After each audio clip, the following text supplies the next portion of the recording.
This is Heritage Words, a podcast about the words we've inherited from our ancestors and the meaning they bring to our lives. Heritage Words is produced by the HUC Jewish Language Project, which raises awareness about Jewish ancestral diversity through the lens of language. I'm your host, Sarah Bunin Benor. Our guest today is Michael Twitty. Michael W. Twitty is an award-winning culinary historian and food writer living in Fredericksburg, Virginia. He blogs at afroculinaria.com, and he's appeared on many cooking shows. His books include The Cooking Gene, winner of the James Beard Award, and Kosher Soul, winner of the National Jewish Book Award and one of my favorite books. Michael worked for many years in Jewish education. He's a National Geographic Explorer, a TED Fellow, and a member of the 2022 Time 100 Next class, and the first revolutionary in residence at the Colonial Williamsburg Foundation. Michael, welcome to the show. No, thank you so much, Sarah. So I want to start by asking about your names, your English and Hebrew names, who you're named after, and what your names mean, what significance they have for you. So, I have a lot of names, and that's on purpose. There's a Ghanaian saying that the human being came to seek a name and nothing more. The whole purpose in life, and that is the idea that in, both, you know, African global and Jewish global culture, naming is extremely important. Now, a person could say, well, that's any culture. Names are important in these two worlds, especially. There's an emphasis on it because names are associated with your destiny and your path, and also your role in the world as ordained by the Creator and Spirit. So I was given the name Michael by my parents. I'm grateful for that. We're a proud people, the Michaels. That's a good late 70s name, There were a lot of us at one point, not as many as there used to be. My Hebrew name is Akiba. I chose to spell it with a bet as opposed to vet sound, in keeping with, kind of an old school Sephardi Mizrahi kind of thing going on because I came through a Sephardic synagogue. And Akiba because Akiba was one of the greatest teachers in Judaism. And he also was the child of non-Jewish people who became Jewish as part of his origin story. He learned how to read um, proficiently only when he was 40 years old, supposedly, and then studied in the yeshiva for 20 years. And rabbinics can't say anything bad about Akiba. He was a martyr, unfortunately, because of the Romans, but he was also someone who revered his wife, revered his family. He was a very stand-up person. That's why I wanted to be named Akiba bin Avraham Vasara. I have a bunch of African names. When I say African, I mean West African. I've been to 8 countries in Africa, and a couple of them are my day name in Ghana is Kwesi, Sunday born. My name in Yoruba is Ifashesi, which means um, wisdom. The person who um, loves wisdom. What's actually Ifa, which is the Yoruba divination system. But that is basically like saying, it's almost like saying um, Ben Torah in Hebrew. That's kind of like a rough equivalent. And my name in Igbo is Ifeanyi Chukwu. So if God wills it, it's going to be. So I have a number of names. My name in Mende means that I was born in the morning. And so for me, I have others, but for me, having all of those together and then some is a way for me to constantly remind myself that I am not what people want to put on me, what they baggage they want to put on me, what name they want to call me. My mother, my late mom, blessed memory, used to say, um, this is actually it's actually a very common black proverb, African proverb. It doesn't matter what they call you, it's what you answer to.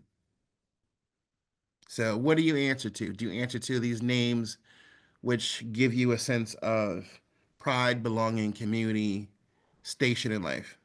Or do you answer to something else that somebody wants to put on you because they want to control you or direct your power? So, yes, those are my names. Okay, wow, that's amazing. You mentioned some Ghanaian names. The Ghanaian name Kwesi, is that do you know if it's in Fante or Twi? Do you know what language it's from? So it's actually so they're called kind of quasi. They're all kind of like similar. And they've crisscrossed across Ashanti, Fanti, Ga, and Ewe. Even though the Ewes and the Gas are not tree speakers, this is very common in central and southern Ghana. So those cultures have been sort of Akanized, but are Mm, also their own culture. But you can also see that in the Kente, in the linguist staff, and lots of the other material culture, a lot of the food. It's all kind of like the Levant. It's all kind of like mixed up in the punch bowl, but don't tell mm. them that. Um, but yeah, so I was named by some Ewe cousins. So just so people know, um, I the cooking gene is about me doing extensive DNA research to connect with my specific African roots, and I have even more information now than I did when I published the book. And I was named by some Ewe cousins. When I say cousins, I mean that I have established some sort of genetic link to the people or to specific people within that group. But I'm also Ashanti and Fanti as well. Um, my Ashanti roots actually go back to the 18th century. And my cousin who actually gave me the oral history that sealed that deal, connected with DNA research, she's still alive. She's in her hundreds. And Wow. so yeah, I've been able to do a lot of amazing things um, that I really was hoping for those connections so I could really not just be like, I'm not just throwing a dart on a wall on a map and saying, I'm actually going to places and people where I have like that blood connection. And so yeah, that's where I get my Ghanaian name from. I was named in not far from Accra. Mm, okay. And tell us a little bit about the languages you were exposed to growing up. Oh, that's a really good question. So I grew up in the Washington, D.C. area, specifically um, Silver Spring, Wheaton, and the city itself. Then later on, Rockville, Potomac. Um, And I just have to say, I grew up in Rockville, so I know the area. yes. And so it's a very internet. It's not like other areas, and so it's really hard to empathize with people who were just like monochromatic because to grow up in that area meant you were exposed to um, first of all, AAVE, African American Vernacular English, alongside Standard American English, alongside various types of Central American Spanish, specifically Salvadoran, Honduran, Guatemalan, um, and a little bit of Puerto Rican Spanish as well. A lot of Cantonese and Mandarin in our communities. Korean is huge, huge. And not just because of Korean immigration, but because of the fact that there were a lot of people in my community who were in the military and had been based in Korea or were part Korean by virtue of their service. Um, Let me think a little bit. There was definitely you know, some latent French from the Middle East, from Haiti, from other points.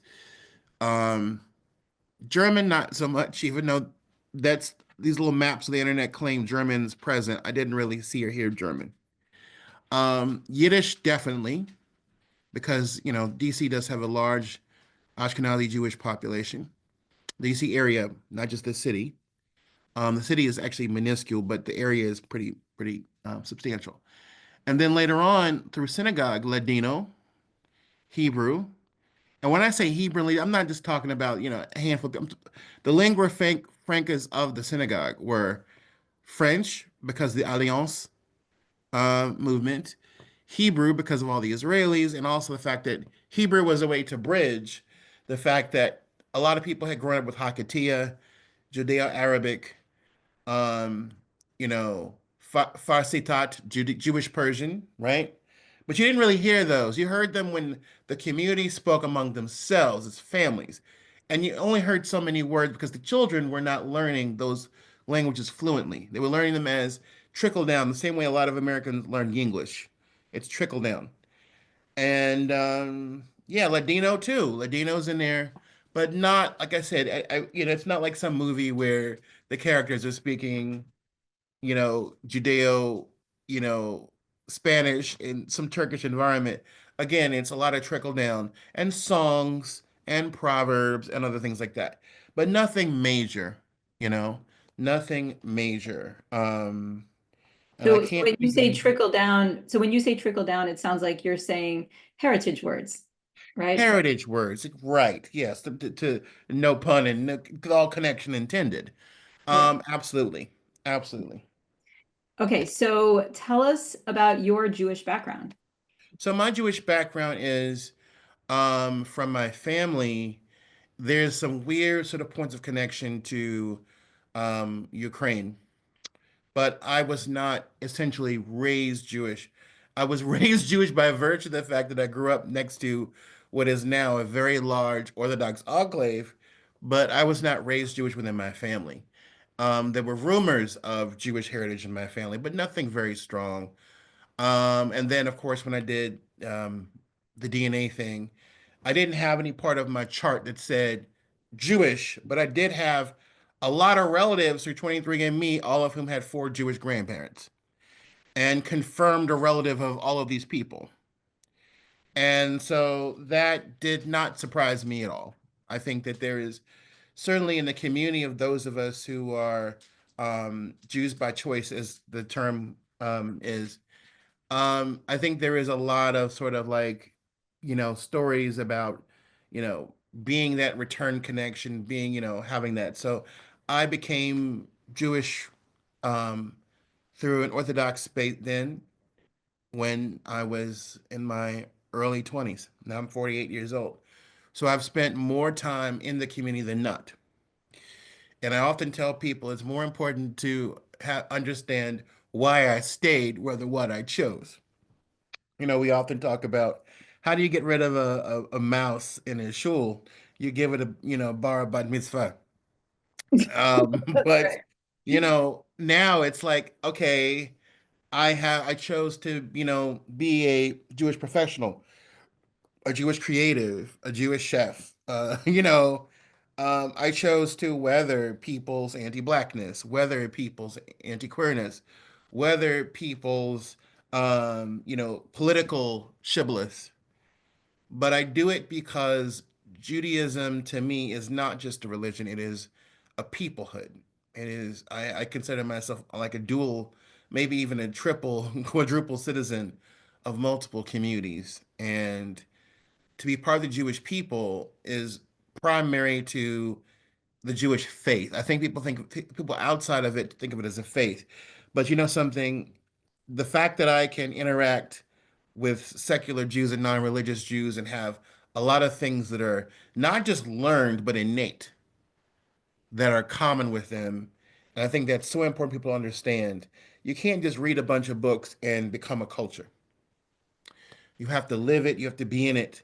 And you also, I think people need also need to understand, I think we've said this to each other at some point. I've made the point that being black in America is an incredible preparation for being Jewish on a national and global scale. And I think being Jewish, especially at one point in our history, especially in the generation that were, 40s, 50s, 30s, 40s, 50s, 60s, I think it's very powerful and important to understand that before some of our current cultural red lines, there's a reason why there was so much parity and connection between a certain part of specifically the Ashkenazi Jewish community and the Black community. There is a definite reason why the political and cultural ferment happened. And it's the same, I think it's the same thing. It's the reverse. I'm not saying they're the same community or they're the same people or the same, but I am saying a lot of the material behind people's lives definitely resonates, has a connection, and gives them the ability to sort of like bridge a few gaps other folks cannot. And that's a very powerful relationship. Yeah. So you mentioned you have to live the culture to learn it. You can't just read the books. So I want to talk about that in relation to, of course, language. You mentioned before that you had a lot of exposure to various languages, to little snippets of various languages. And so tell us how you learned Jewish English, English with Hebrew, Hmm. Yiddish, and other distinctive words. And actually, before you answer that, let me just read a few quotes from your book Sure. demonstrate your proficiency in Jewish English. You use the word Fress Frumkeit, which I love. Where did you hear that word? So Fress Frumkeit, where did I was it Gil Marx? Was it somebody else? This I mean, was it Nate? What's his name? The guy who wrote the Book of Jewish. No, Osibel. I'm not sure. I don't know if it was the fellow who wrote Eat and Be Satisfied. I'm not sure. Okay, But and I what know is, this the tell us what it means. fresh from kite. So fresh to eat from religiousness, from kite, like Yiddish kite, the realm of being religiously, spiritually engaged. So it's a person who is religious through their stomach. They never miss they never miss the opportunity to to celebrate Yiddishkeit through food. Hmm. And Okay. so it's like the person who always will might miss shul, but they'll never miss a Passover Seder. Okay. They're a person who is in the kitchen who is enraptured in the process of making the meal spiritually, culturally relevant. It's amorphous, but it's there. Okay. So fresh from kite, and then here's another quote. But here we will graze on the amuse bouche, nosh, but not fress. And then one other quote. The documentary has aged around the edges, but it remains like charoset in my soul because it captures some timeless customs tucked in the nooks and crannies of Jewish civilization. I just love how you not only obviously picked up Jewish English, but you use it in such beautiful poetic ways. So tell us now how you did learn Jewish English. So um it's funny when you read the stuff back to me, I totally forgotten that I wrote it. Um a good friend of mine who is a woman and a mother said to me, "What you're experiencing is like what women experience when we forget the pain of childbirth." And I said, wow, that might be apt." But I guess when you're creating something and you're sort of like it's work, right? It's work. But at the same point in time, it is a creative, beautiful process where you have to sort of like really go in and you go to these places that you don't normally go to in the course of a conversation. And so these things come out of you. And also the words come out of you because they're a part of you. So for me, when I was in, I don't know, sixth or seventh grade, I learned how to read the Hebrew alphabet, the Aleph base. Um, there were kids, a lot of the kids I went to school with, not a lot, but definitely a significant plurality, a significant amount went to Hebrew school. And so I asked him, am I doing this right? So that was in my background. But, there were a lot of people speaking bits of Yinglish and little bits of actual Yiddish in the circles that I ran in. And then later on, as a young adult, I'm learning all about these different Jewish languages. And I'm also understanding that in the Orthodox community in particular, if you don't understand what they call yeshivish, words drawn from halakha and from the act, from life, you're missing out on a lot. You just don't get it. So I'll give you an example. Um, that I'm not gonna eat salmon with lox. Um, I'm not gonna eat salmon, lox, and cheese. I'm gonna eat lox and cheese because it's a Marasayan. What's a Marasayan? It's an offense to the eye. It is something that might make you think that someone's doing something that's treifa. It's not kosher. Or batel bashishim, the 60th of something. Notice that a lot of things I'm using are words that can be applied to food because I'm a food person, right? But you also, you pick up expressions. For example, and this is very, I gotta tell people, this is important to know. If you were to go to West Africa, people are multilingual. They are functionally multilingual, and they're also multilingual on a very surface level. People in the market often don't speak the same birth language, root language. But for example, in Senegal, it's not uncommon to hear a sentence pieced together with Wolof or Serer, two of the most important languages in Dakar, with French, Arabic, and English. The language of Islam, the language of the church, the language of the British and the French, the colonizers, all of it. And then you might even have other words borrowed from Hausa, Mandinka, Fula, which is a major trade language. These are all people who were on the move. They were always on the move, and they were also settling and resettling and moving for 1,000 years. But, they're also going to have words brought from French hip hop in the same sense. So for me, saying something like, Yo ahi, nu, wagwan, um, Vosamaxiyid in the same sentence is really not a big deal because other Black Jews in particular will understand. And of course, in that sentence is Jamaican patois, African American vernacular English, Yiddish, um, and Hebrew. You can, like I said, you can see the same thing in Dakar or in Lagos, other places where you have the combination of multiple languages.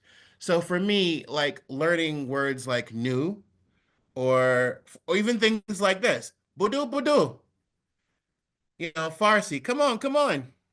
So it's funny when I was in LA experiencing a lot more Persian Jews. They were like, well, how did you? I said, Iranian and Jewish moms.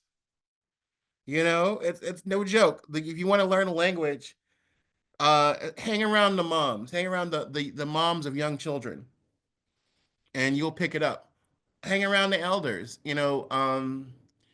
So many things. Like, I think I like a lot of people who are so-called born and raised Jewish. They're like, well, you know more than I. No, it's not that I know more than you do. Although sometimes that could be true with some people.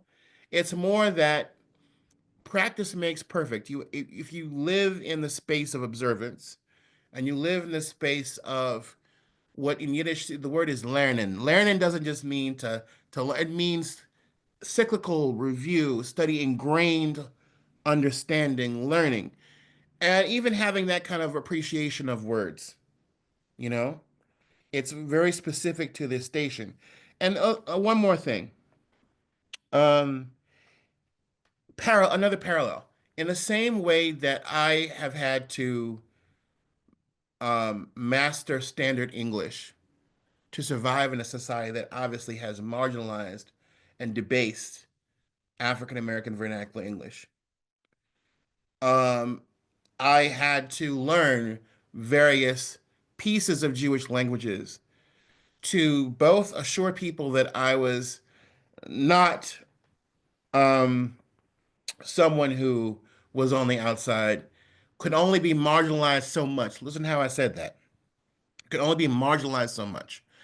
It reminds me of a story. What is my friend's name? Shawnee Mink, um, Jewish farmer, and she was working on something in Baltimore. And I mentioned this in the book, and how she said in her own words how there was a little boy who was from very religious, probably Litvakish community in Baltimore, and he says, she's talking about Maser, tithing, the edges of the field. And the little boy is stunned and maybe a little bit hurt that this woman is speaking about Maser. Because to speak of Maser is to speak of something that he's probably learned in Cheder. And he didn't understand why this woman who was obviously not dressed like the women he knows, but even the fact she's a woman, period, was having this conversation about something that was so, you know, based in rabbinics. So it kind of shocked him out of his complacency that women don't do that. Women don't learn those things. And I have very similar experiences being a man of color in Jewish circles. The assumption being that, oh, sure, you got on the A tier, but you ain't on the H tier. No, no, no, baby. I had to be on the H tier to survive. To have people understand that my place was cemented. It wasn't infirm. Hmm.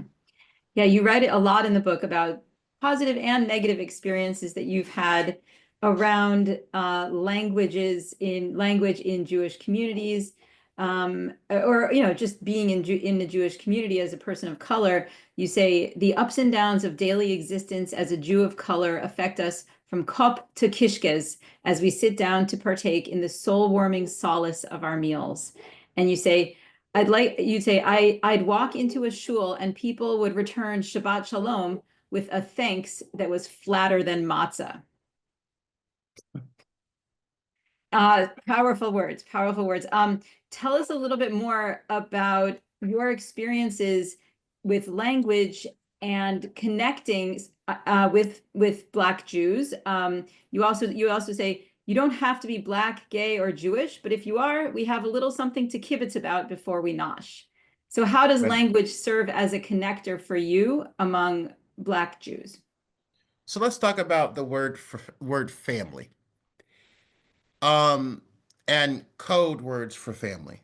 I'll never forget when I took a lot of trips with my students to the United States Holocaust Museum. And I always wanted them to see little certain parts of the exhibits there. It's expansive, it's a lot of trauma, it's a lot of everything to soak in.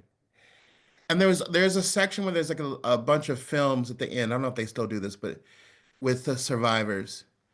And I always wanted the kids to see one particular clip. And it's a man who was living in a space and he was a survivor and he was young. And the word Amcho, am people, Amcho, my people, our people, was used as a code word for Jewish. It was a word that the Nazis wouldn't understand. And I think in the same light, we talk about mishpacha, mishpache, um, family, Hebrew than Yiddish. We talk about kinfolk, which is very black and southern. We talk about family in the queer language. Is she family? Is he family? Are they family? Are they a queer person? And this idea of locating family immediately for personal safety and space. To understand, I can't be the only one here. Please let me not be the only one here. And for Jews of color, especially Black Jews in America, we come in all different shapes and sizes. And just hearing um, one brother, he's Haitian and Jewish, and he's talking about Shabbat dinner, but he's using Haitian Creole to describe the ingredients and the dishes on the table, right? Or like, for example, I have another friend in Canada, and she's been a principal. She's done other things in the Jewish community. But when she talks about the recipe for rice and beans, I think it's Rivka Campbell. She talks about the rice and beans recipe, both with North American Jewish English and Jamaican patois. So nobody should be surprised. This is a salad bowl. We are a part, no matter what people try to do with our way of life and who we've become, you'll never be able to reverse the salad bowl. If you want to call it a melting pot, sure, but I don't know if I really like that reference, despite the fact it comes from us. It comes from Israel Zongville, right? But the way it's used is you use kind of like extraction, assimilation, and not just, every culture being included. So for me, that's what we do. And Um, my favorite example is Shalom Achish. What's up, brother? Peace, brother. You know, which is kind of like, if you know African American culture and African American English, for example, Afrocentric music used ancient Egyptian, Hotep, which has now gotten kind of like kind of a mocking, but I still appreciate it for what it is. Or Assalamu alaikum, right? Became really big in the black community because of the influence of Islam. And people need to understand 20% of all enslaved Africans, including some of my ancestors, were Muslims. And on top of that, when the influence of the Islamic culture in certain black communities, like Philadelphia, for example, where they were one of the first communities to get Eid because there were so many students in the schools that were, part of a very particular group of Muslims that lives in Philadelphia and has a big influence.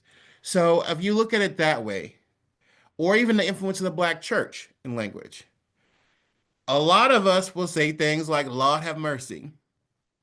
Not the most Jewish phrase, Mhm. but it is a very much um, from the black church. And when we say black church, we don't just mean Christendom.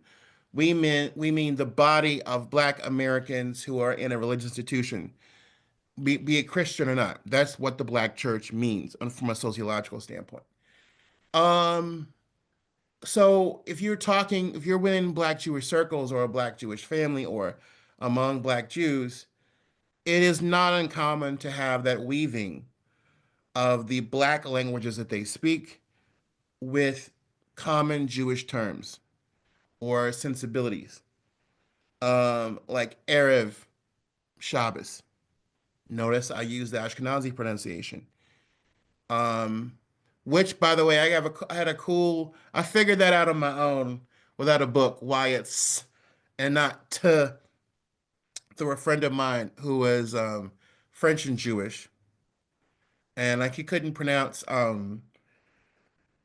T at the end of the words was very difficult. So that whole French z, and then how it becomes s, not t or th, when Jews come into the Rhine Valley, right? And so all these kind of languages mix together. But in Magen David, me and the quite a significant number of African Americans who belong there and probably still belong there and probably increased. Wait, This, sorry. Magen David, that's the synagogue you belonged to in Maryland? yes, Okay. Sephardic, predominantly Moroccan, Persian, Syrian, with some Algerians and other folks thrown in. Um, that we also had a lot of words understandings, from Kabbalah, from other things that kind of creeped into our common speech. You know, Jewish language is unique because it can be very Hamish, which is, to use its own word to describe it, very, comforting and homey and familiar. It can also show one's, erudition and learning. It does all these things that other languages may or may not do, and it also shows your particular, Jewish understanding of the world, even in how you pronounce the words, even how you say them, the politics of versus or versus or a versus eh. Or do you come from a shtetl or do you come from a shtetl? You know, and once you pick up on these things, or for example, if I'm listening to um, Jewish humor and I hear someone talk a certain way, and they might say, I'll give you a quick example. Baruch Hashem, as opposed to Baruch Hashem, uh, Mashlom Ha. Like it's like, okay, you're American. You learned from like the Hebrew class, adult Hebrew class. You learned from like tapes, because there was a video that was out a couple years ago that I showed the students of a Chinese Jewish wedding, and it was a Chinese Jewish woman and her Moroccan Jewish husband, and they interviewed people at the wedding, and it was fascinating because the husband obviously very thick Moroccan, Judeo Arabic influenced Hebrew from Israel, a native. His wife, much more neutral. Her relatives, Jewish and Chinese, spoke Hebrew and something my students like smiled because you could tell her the tonal parts of Mandarin had influenced her Hebrew. And then a guest at the wedding, American and Jewish, da da da da da da da da da da da da da.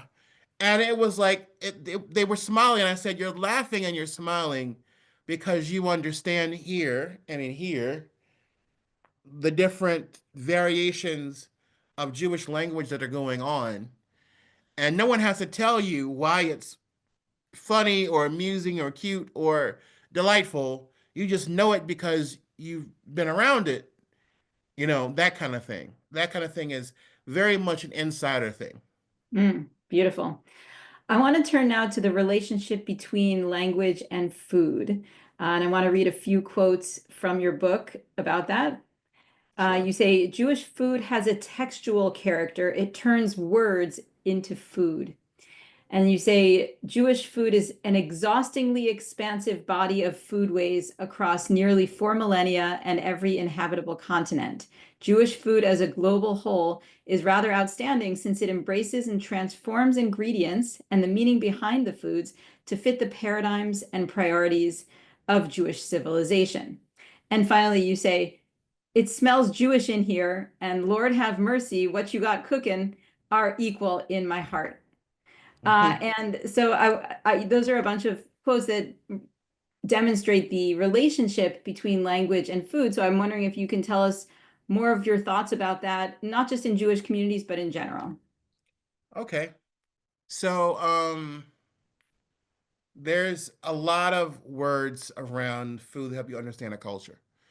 So, for example, in the current sort of like urge to understand and bridge gaps, in the Arabic and Palestinian culture, you talk about nafs.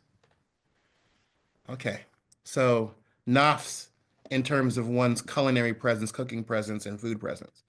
Nafs is equivalent to nefesh, the soul you bring to the food, right? The energy, the spiritual presence. So what do black people call our food? Soul food, right? We name it something intangible like God and love. It wasn't just black food, it was soul food. And other people have used this term, soul food, to describe, you know, for example, um, knishes, very Ashkenazi Jewish soul food. What does that mean? It means that this food is key to the not just the comfort, but the very center of that people's existence. And we say go to, right? Which is a not one of my favorite expressions in American English or modern English. But that's essentially what it is. The things we go to, things that call us home, that bring us back to a place of balance from what we come from. Those of us who study Torah, which is most of us in some way or form. Um, for example, was it Prophet Samuel's mother who talked about, I have, she says, I have bitter herbs in my soul, merorim. I have bitter herbs in my soul. Not just I feel bitter. I literally have rocket. I literally have horseradish in my neshama, you know, that kind of expression. That um Yiddish proverbs. Um, one should not enjoy kugel before Shabbos, which is a very de indelicate way of saying something very delicate. In other words, don't hook up before you get married. Keep your modesty, be patient, whatever. Um, or for example, we talk about we use metaphors from our holidays and for our observance pattern to describe certain things, especially Passover, especially Yom Kippur, other things like that. So I guess that's for me it's this constant sort of like um in from Chinese wok presence, the same thing as nafs, you know. It's just it's like we across languages across the world, we find a whole language to describe our emotional, spiritual, intellectual, and physical relationship with food. And Mm, that's very not only endearing, but also kind of like the key to what's the best about a culture. yeah. And I also think of food and language as both being heirlooms. Sometimes language and foods are handed down directly in a family context, but sometimes there's a discontinuity, and then people discover what their ancestors rejected or were forced to reject. And that Mhm. only works if there's been documentation, right? And so in the Right. case of language, that would be dictionaries and grammars and videos. And in the case of food, that would be cookbooks and cooking videos, right? My grandparents didn't maintain recipes or the Yiddish language, with a few exceptions. They cooked kasha varnishkas, one of my favorite Mm-hmm. foods, and a few heritage words. I learned some words like ungapachka and kepi and umbasrian. And but I learned Yiddish as a young adult. I didn't embrace the foodways of my ancestral background because I'm not as into Ashkenazi food as I am into other cuisines. But also we created new food traditions in my family. My mom found a hamantashen recipe in a cookbook, and that became our family recipe. And now we make it, and my kids make it. And so, I wonder if you have thoughts about that idea of food and language as heirlooms and that discontinuity. Absolutely. I mean, I particularly feel that when it comes to African American foodways, which is like where the cooking gene is really centered in, um, just kind of rediscovering and reorienting, and that the fact that there are certain things that you're going to learn from the book, but also things you have to learn from watching and seeing. Going to West Africa multiple times to 8 different nations meant that, I gave myself the opportunity to do something that a lot of people don't get to do, which is really, see those links. And then you go to diaspora communities, Caribbean communities, Afro-Latin communities, and you just sit there and you watch and you see the connections. And when it's also the connection between how people cook. The fact that music is very important in cooking spaces. And in West Africa, it was the women singing together. In Afro Latin houses, the playing of salsa and other forms of traditional music, merengue, salsa, bomba. African American households, someone might be, playing gospel, making Sunday dinner, or they might have jazz on, or have on hip hop, or have on or house music, like in my situation, which is very queer. But it's, when I remember one friend of mine who is, presents, average Cuban, but has African and Jewish roots from Cuba, talked about how when his mother cooked, she would cook, but she would also kind of like sort of dance around the kitchen the way that one does when they're at a bembe or a Santeria gathering. The kind of the circle that's maintained that comes from the app from Africa that became the ring shout in the Gullah Geechee culture, that kind of thing. Um, how we cook. In my kitchen in particular, there's Mrs. Zilt. There's also my grandmother, great grandmother, and mom's hot comb on the wall. I have no use for it. Hot combs you literally had to put on the stove and when you straightened hair.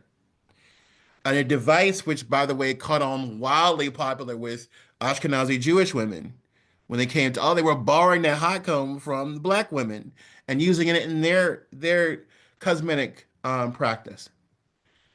But I have it on the wall like a mezuzah to remind me who that kitchen really belongs to, the spirit and presence of our mothers.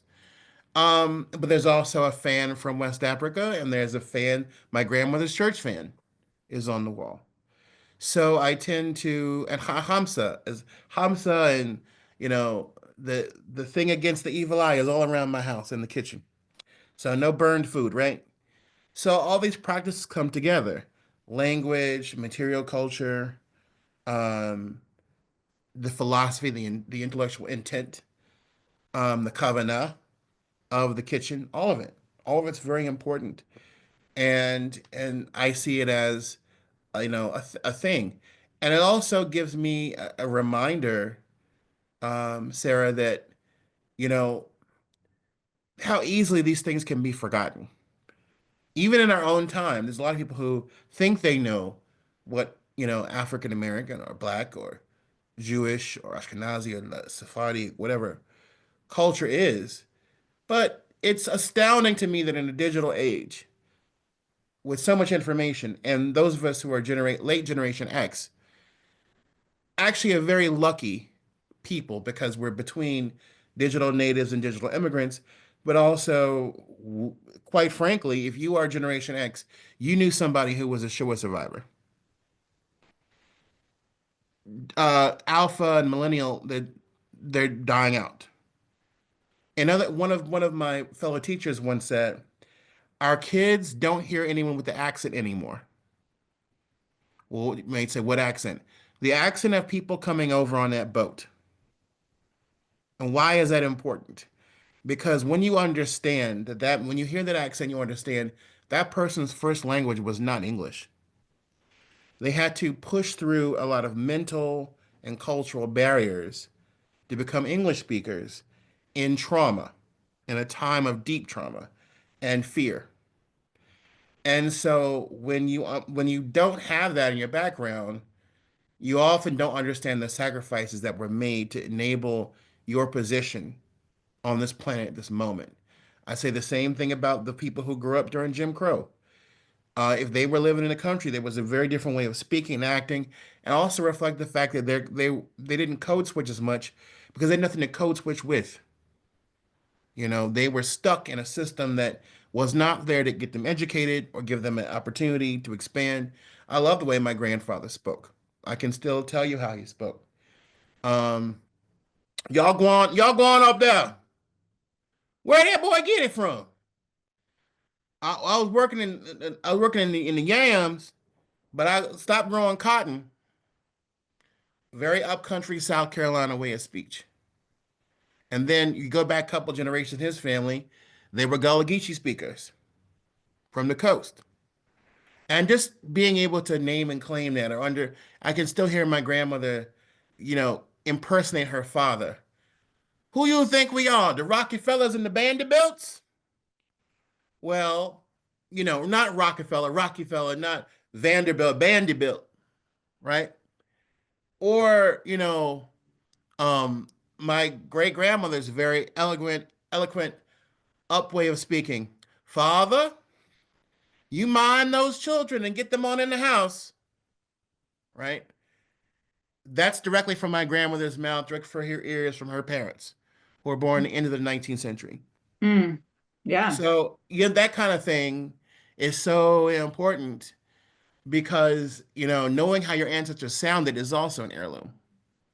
Oh my gosh, absolutely. And then imitating them in specific situations like you just did. Mm-hmm. Absolutely. Yeah. And you do talk a lot in the book, Kosher Soul, about similarities and differences between Black and Jewish communities, especially Yiddish and African American vernacular English. And I Mm-hmm. want to just read one quote from that. We Blacks and Jews don't always speak the same language, but our spirits are mutually intelligible. It's beautiful. And unfortunately, we're out of time, but I just want to end with one more quote from your book that I think really sums up a lot of the bricolage that you've been talking about today in our interview. You say, I have a buffet eater's hunger for experiential variety. I think that's absolutely true. And you share that hunger and your knowledge of experiential variety with the world through your books and through your talks. And I want to thank you for all that you do. Thank you so much. It's a great pleasure. Um, I think we're in a testing ground right now, everything that we have been and are, which in some ways is very disappointing, other ways very healthy, that's what happens in cycles.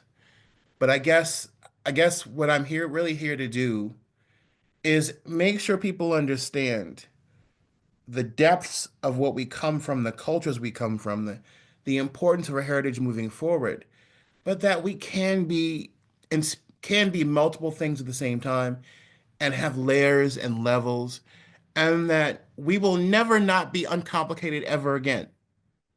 That any sort of longing for some sort of like base purity, anything that we do is so far buried in us.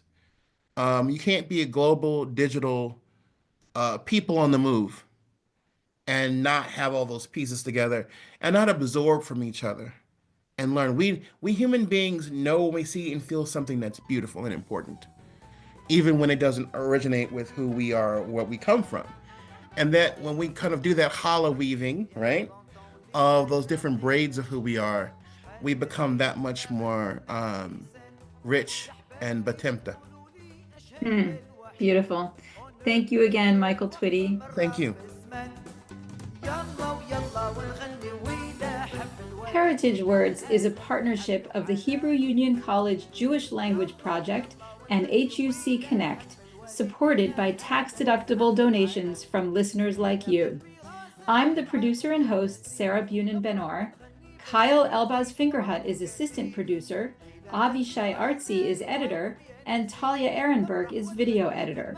The music is from Maurice El Medioni's French and Algerian Arabic album Café Oran, featuring the Klezmatics David Krakauer and Frank London, courtesy of Piranha Records. This podcast is one of the many ways the Jewish Language Project raises awareness about the diversity of the Jewish people and the phenomenon of heritage words. We also have online crowdsourced dictionaries where you can find the words mentioned on the podcast. We post Jewish Word of the Week and fun facts on social media, and we offer free educational materials and exhibits that you can visit online or display in a synagogue, museum, or community center. Contact us about our live taping opportunities. Looking for gifts for Shabbat dinners and Passover seders? Check out our whimsical multilingual t-shirts, tote bags, stickers, and aprons. You can find all this content and donate, volunteer, or sign up for our email list at jewishlanguages.org. Thank you, merci mucho, soch boshi, rahmat, shukran, toda rabah, Ashenim Dank.